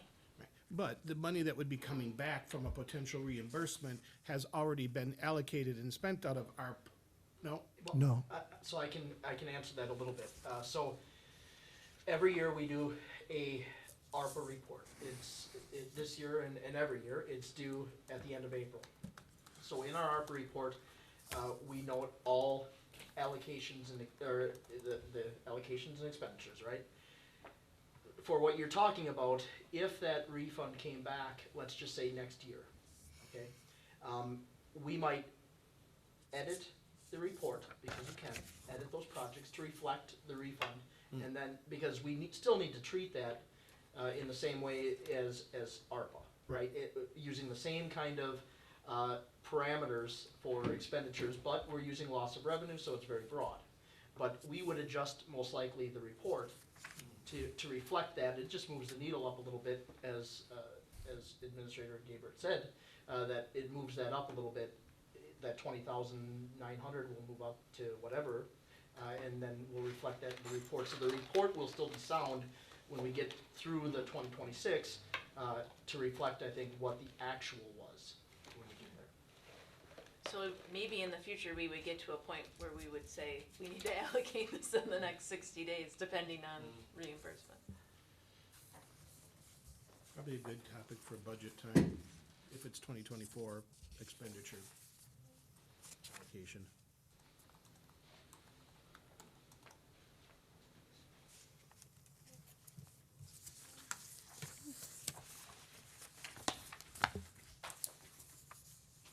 Item 19, discussion and possible action, approval of recommendation from the Alcohol Beverage License Review Committee on application for a 6 months Class B beer license for the period of May 4th, 2023, October 31, 2022. Wisconsin Trap Shooting Association, 1312 Akron Drive, Nakusa, Wisconsin, 54457. Madam Chair, I just want to point out, October 31st, 2023, I see it reflects a 2022, it would be 2023. Correct. Was typed incorrectly. Are we still able to move on that, Attorney Flanagan? Yes, yes. I think the information you have in your packet reflects the term and the recommendation that was received by the Alcohol Beverage License Review Committee was also for that term. Okay, so I'll move that we approve the recommendation from the Alcohol Beverage and Licensing Committee for the application for a 6-month Class B beer license for the period of May 4th, 2023 through October 31st, 2023 for the Wisconsin Trap Shooting Association. Second. All in favor? Aye. Opposed? Motion carries. Item 20, discussion and possible action, approval of recommendation from the Alcohol Beverage License Review Committee on application for a Class B combination liquor license for the period of May 4, 2023, June 30th, 2023, Barnum Bay Enterprises, LLC, doing business as the Lure Bar and Grill, 1735 Archer Lane, Nakusa, Wisconsin, 54457.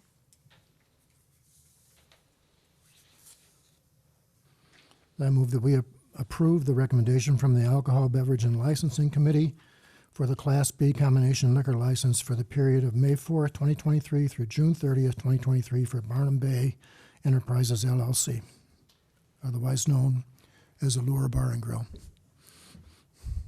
And Mark Anderson is here if you have any questions for him. He's the new owner. Thanks.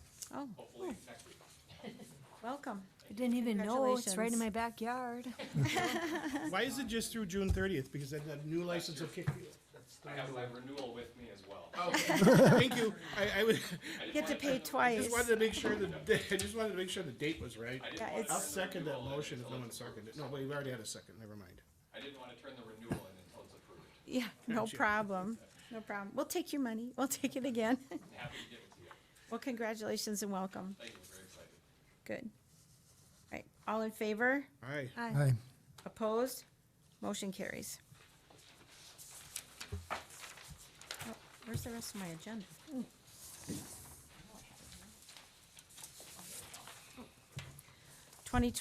21, the board may go into closed session pursuant to Wisconsin State Stat, Section 1981, Sub 1, Sub C, considering employment, promotion, compensation, or performance evaluation data of any public employee over which the governmental body has jurisdiction or exercises responsibility, review upcoming retirement options of the Rome Water Utility Director. Roll call vote, starting on my left, please. Oh, I'm sorry.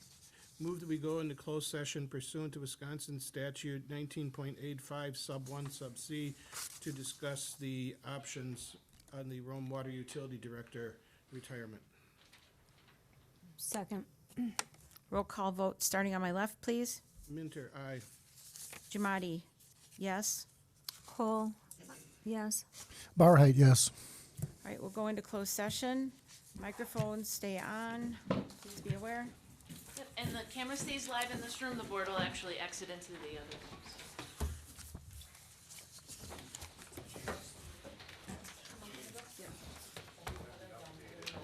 Yes, you do, that's what they received as the updated.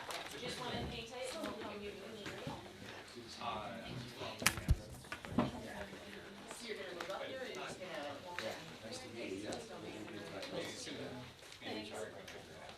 Yeah.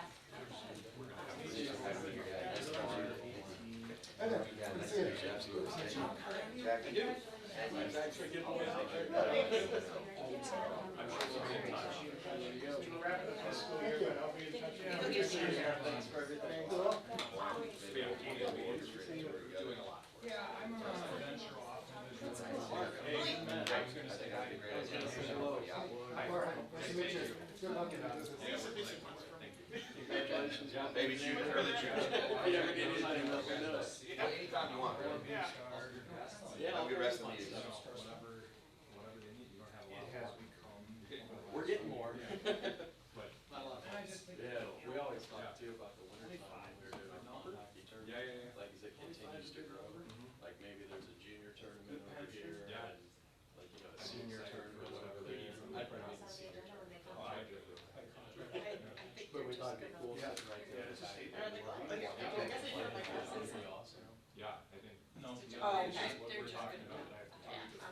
I do have two employees that, that's why they're going to closed session to discuss what. Great, well, congratulations. Hire somebody. You'll have to or see that going back to room too, do you see where it says possibly move Sand somebody. Valley Union Hall? Oh, yeah. So we all go there Friday at 2 o'clock. Yeah. That's like the unofficial employee. Yeah, we're pops, so. Yeah, that's great. Good, well, like I said, well, Yeah, no, I really appreciate it. nice to meet you. Hey, Baker. Yeah, nice to see you. Nice to see you. Yeah. Congratulations. Thanks. We're excited. Yeah. It's just there a week or so I didn't ago. know you went to the union Oh, yeah, meetings. we just Pardon? merged You go to it. the union meeting? And we're supposed to, yeah. Do you? It was supposed to be last week, Good friends then it with was Tyler tomorrow, and so now it's probably. Connie. But the problem is they go too early. I know, and I don't Good do luck. until Yeah. 4, so they're SBS usually. stuff, I know the They're usually, well, that is Yeah, really it's, rushing. They already, Tough, but if Yeah, you're near the end and they're telling you, they're giving they you a already date. approved it, it's Yeah, I was just. gonna say, once they give you a date, then you just That's gotta trying to hang be on. You too. Do what they It's say still, until we the need end. one more bank statement, Yeah. and we need this, and. I totally understand. Everything will apply. Well, I'm sure I'll stop by and say hello, say Yeah, that'd be hello. great. and, I put the piers out with Tom yesterday, so. Good, well, So That's- that's that's my all sad happening. thing, what are Tom and Joni, they're not gonna go to Florida full-time, are they? Yeah. Good. But I think they will be there more than, Oh, yeah. more than here. Congrats. Yeah. They'll Nice be to meet here you. more than here. Yeah, oh, But no, he's keeping his house, you know, it's like a mile away. so Yeah. He'll be yeah, around. well, yeah, they're good friends of mine, and Yeah, my good. boss told me this morning, he goes, did you live or so? And I'm like, no. Yeah. He wasn't saying anything Yeah. about it until it was all official, Yeah. so. Well, I think the congrats. staff has now been told, and yeah, I spent about an hour chatting with Katie today, figuring out how much I can get her to do, because. Yeah, yeah. She's great. Yeah, so. and the nice thing about their bartenders and stuff, that there's not a lot of turnover, that are really. No, 13 years, there's a couple not, little bit or Yes, something. and they're all really good, they're all really friendly, and they become like family when you go there, like where the other places you can go in and there's just all the time. Yeah, they're great. Yeah. So, we were talking about hires, because really, It's still what I think know. it probably is. Oh, Like yeah. everywhere, It's but still in Yes. my water feed. 5 or but 10 more bodies. Oh, someplace. definitely, especially the summer. Because they couldn't Well, they're- open the outdoors for service, I get you know, one on and off last this year. summer also. Yeah, and Hopefully that's, we'll get some more that's the best place parties to and be. weddings in town. Yeah, Last yeah. year, I mean, it's Yeah. such a beautiful spot, so. Yes. there's- Well, Yes. congratulations, We're and very I will excited. see you down there. I hope so, say hi to you. Yes, I will. Yeah, it's good. It's all good. You don't even know who she was. You know where she's now? Nope, the yellow just left. That was who? The yellow just left. I assume she was with Sand Valley initially. No, she's on a board. Melissa Rose. She's actually works for Hutton, Oh, okay. and she's on the recreation committee, Parks and Rec.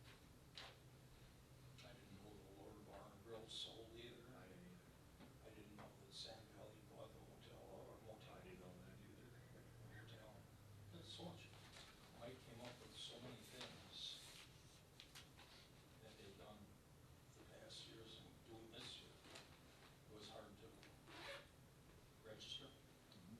It's, wouldn't it nice if you would have had a black on white handout that this is what we did in 2021, 2022, 2023, and what our schedule is for the remainder. Now, so it's one thing to take a tour, but it's another thing to remember Yeah, absolutely. everything that they are involved in. He seems to have a master plan. And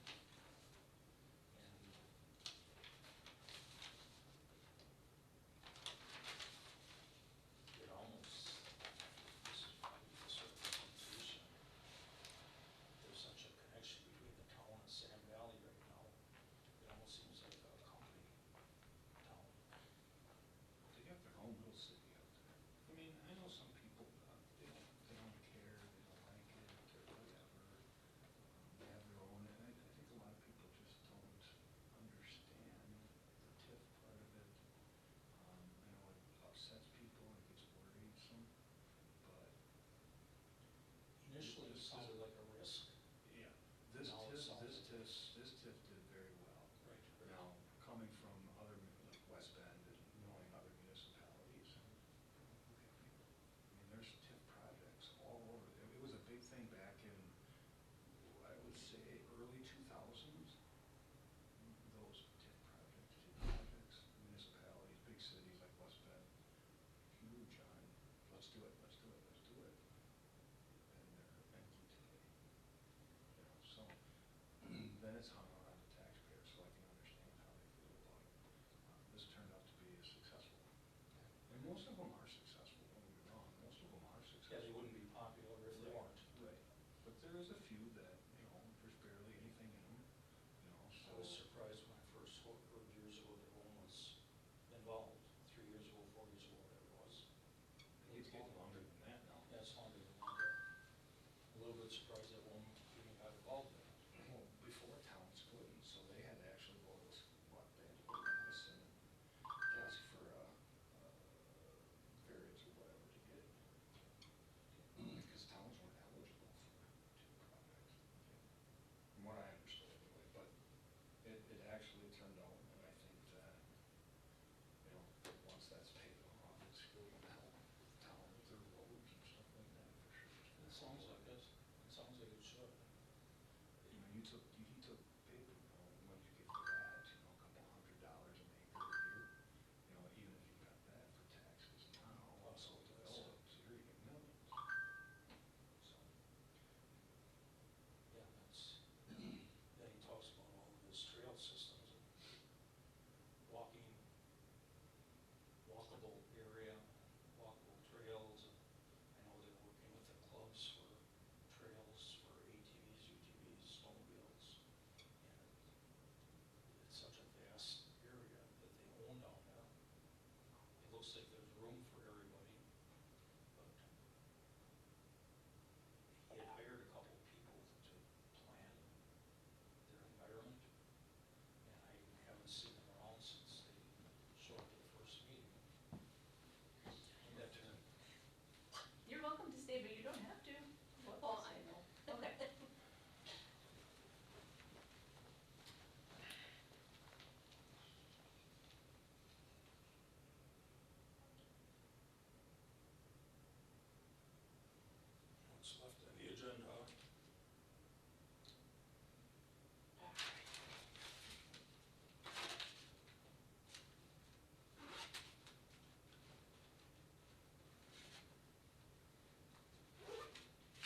Interesting. Good for Tom and Joni, they're tired. Okay, so we have to close this. Our audience has left. Yeah, people gave up on us. They usually do. I almost did too. I'm kinda hungry myself. I didn't eat anything yet. Took a couple crackers. Been here since 3 o'clock.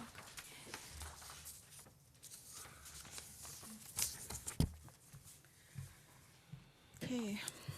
Item number 22, the board reserves the right to enter into open session authorized by Wisconsin Stat Section 1985 Sub 2 to possibly take action from the closed session and continue with the agenda. Move that we return to open session per statute 1985 sub 2. I'll second the motion. All in favor? Aye. Oh, Aye. roll call. Oh, You can do voice vote, yes. all in favor? Aye. Aye. Opposed? Motion carries. Item number 23. 7:08 PM. Just noting for the minutes.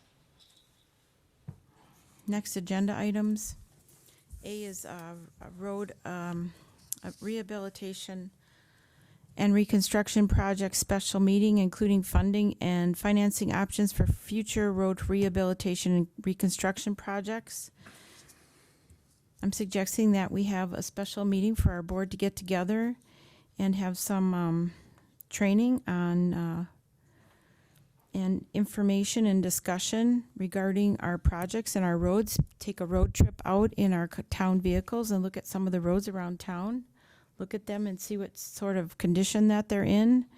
And then talk about reevaluate the roads that are currently listed for the next couple of years. I talked with the administrator Gabert and Nick about this and set up a day that we could meet, look at some of the roads that are deteriorating. Some of them are really bad, not just our main arterials, but also our secondary roads. The one by Woodland Church is deteriorating very badly, as well as Rapids Trail. The one I just talked about at Woodlands, 14th Avenue is very bad. There's some on the east side and the west side that are in very bad shape. And that we get a visual on that, and then we can come back and talk about it and see if we want to reevaluate the roads that we have currently listed. Talk with our DPW and our administrator, and see if we want to talk about what money we have on hand currently in undesignated funds, what we want to finance for outside of Apache, if you want to sit down and do that. So I thought we could have a discussion about that. The next idea that I sat down and talked about with Administrator Gabert and our attorneys, having a committee meeting of whole. They've done something similar like this up in the city as well as down at Adams County, and they went out for a retreat for the day. We had done this years ago as the town board. It was very successful. Fellow members and I in this town board, where they had different topics of discussions and ideas of interest and went over certain topics of the town. And, Nick can elaborate too and have a day of training and few leadership ideas, and you can bring your thoughts together and we could do something like that. So that'll be a topic for our next meeting as well. Then there was another idea we had for roads is bringing somebody out for PACER training, bring the towns together. We'd meet here. The specialist from UW that teaches for the Wisconsin Towns Association has done it before for town officials. And we would bring the different surrounding towns together to teach us, as well as the DPW workers in the surrounding communities. So if Nick or Administrator Gabert wants to elaborate on anything I just presented, you're welcome to. Otherwise, we can save it for the next agenda. Are you saying we have no faith in our current PACER ratings? I say they need to be updated. Yes, I think we need to have some discussion about the PACER ratings. They're a couple of years old, and with the weather we've been having for the last 2 years, our roads are deteriorating. And I've got a number of pictures, and I think we can discuss that at the next meeting, and I want to bring some ideas forward. Okay. I would just suggest, before we have any of these meetings, if we could get the additional board member. Yes. Figure out who that person is so that we have a full board and not have to repeat things. I think that's a good idea. Years ago, in answer to your question, Supervisor Bauer-Height, we used to do our ratings every year, even though the state only requires them every 2 years because the seasons change. And right now, The person that trains, and Jackie and I will actually see them at class next week. Ben Jacobs says that there's other communities around the state as well in the state of Minnesota are having troubles with their roads deteriorating faster than usual. The products are not holding up. So it doesn't hurt to visit these items. So other agenda items? Or Nick? Well, I just would like to make one comment about the committee of the whole piece, and really it's just more food for thought. So there's a number of different options that could look like. I think the town chair has done a good job in describing kind of what that might look like and some of the options.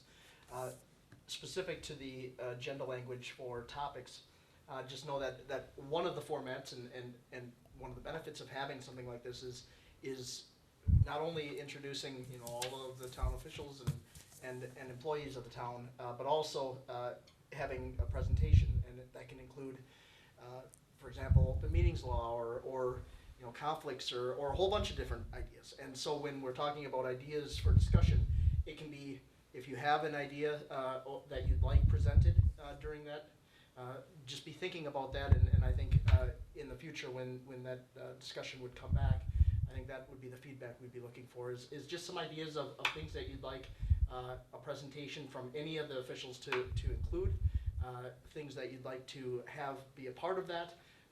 Really, it's a good opportunity to learn about town operations, meet the staff, but also have presentations on specific topics that you might have interest in. It can even be like town policy. It could be reviewing the financial policy. It's been a number of years since that's been updated, and it had been revised and amended so many times since it was originally conceived. It doesn't hurt to do that. So it's different topics such as that. Even town policies, understanding what those are. Great point, yes. It could be something fun too. Yes, exactly. A fun, even just something fun like town trivia or history. Oh, that would not be fun. Sure it would, especially if you're not good at it. Says the trivia meister. Yes, says the trivia meister. No. I think it would be beneficial too, once we have the last board member, to kind of go over the rules of, what's it called? Robert's Rules of Sorry, Order, Robert. right? Yeah, I knew Robert. it, I just am getting tired. Robert's Rules of Order, just so that we function properly and when these meetings are conducted, so. But that's why Nick is here all the time.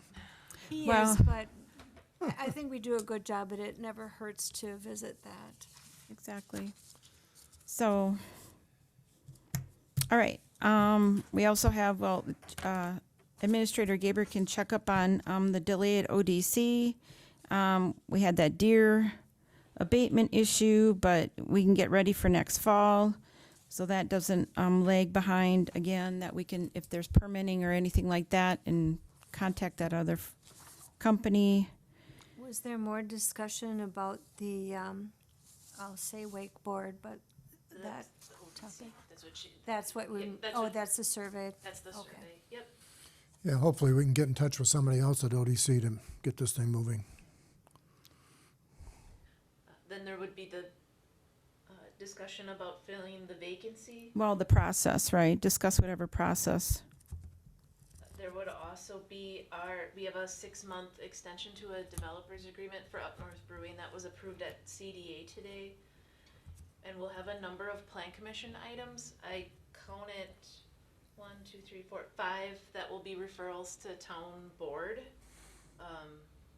And then I wanna have a little update about strategic plan, because we've been collecting public input, and I think we're gonna see if we can even get that circle a little bit larger for public input, so we can discuss if we're still on schedule or if we need to adjust, what that adjustment might look like. And then, I know you took notes, but, and then given the interest today in Sand Valley participating in the strategic plan, to try to slot them in a time slot. Yep. They can have mine. No, we can get them at it's okay. I'm really hoping for a quality product to come out of it this time, so. With getting Sand Valley involved, because we had a discussion about getting more of our smaller businesses and even our major developer involved. That's what I meant by that, so. I think it'll be helpful because we have so many small businesses in town now, so it'd be good to hear their voices in this as well. All Right, next meeting date, and I'm sure a host of other things will come up in the meantime. Number 24, next meeting date and time. It is May 18th at 5 o'clock. Okay, meeting adjourned. 7:17 PM.